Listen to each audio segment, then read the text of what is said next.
Hello again. Welcome to the Seeker's Refuge.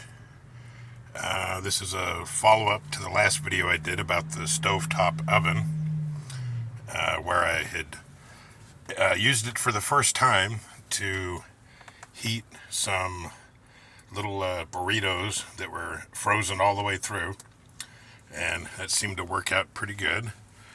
That is actually the same pan that I used. But yeah, I wanted to also show that, I do eat healthier than just frozen burritos. And again, this is the cooling rack.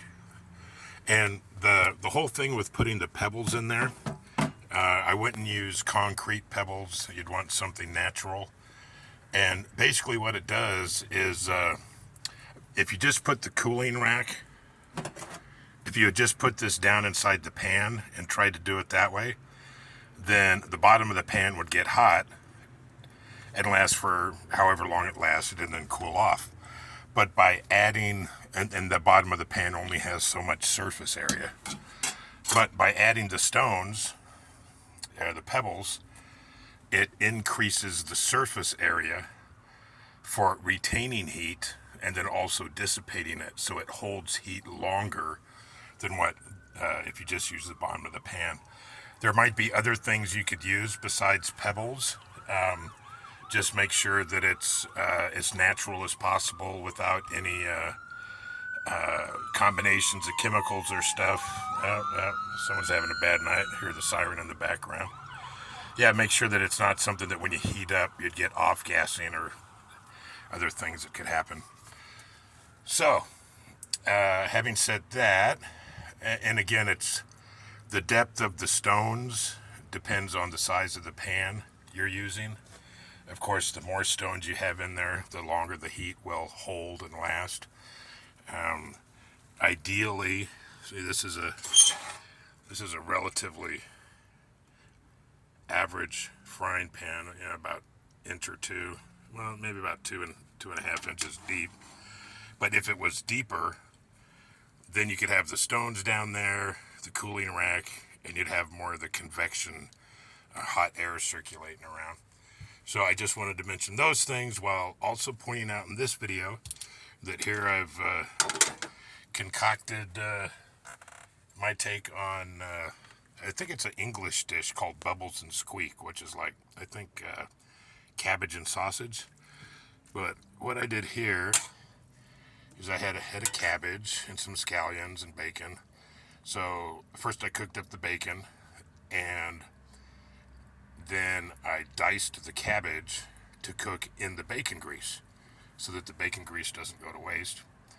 And then I broke up some of the bacon and put it back in there, cut up some scallion tops to put in there for a little variety. And this is the finished product. Got some blue corn chips around the edges for garnish and a couple little bacon strips and whatnot.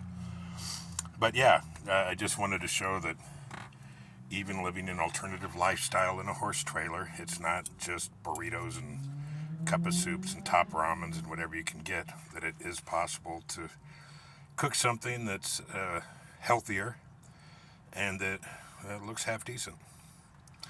So again, that's the latest on the food adventures in the tiny home horse trailer. And if you have any other questions or whatnot, please feel free to post comments. I'll get back to them as soon as I'm able. And if you want to like or subscribe, that's cool. Oh, these things back here, these are from the dollar store. And I just have them back there as splatter guard. But yeah, if you want to like or subscribe, that's cool. And then let me put this lid on here. And again, you can see how I modified the lid because the handle had fallen off. And so I drilled a hole in the spoon so the bolt could come up through it, and then just modified it. Not fancy, but functional.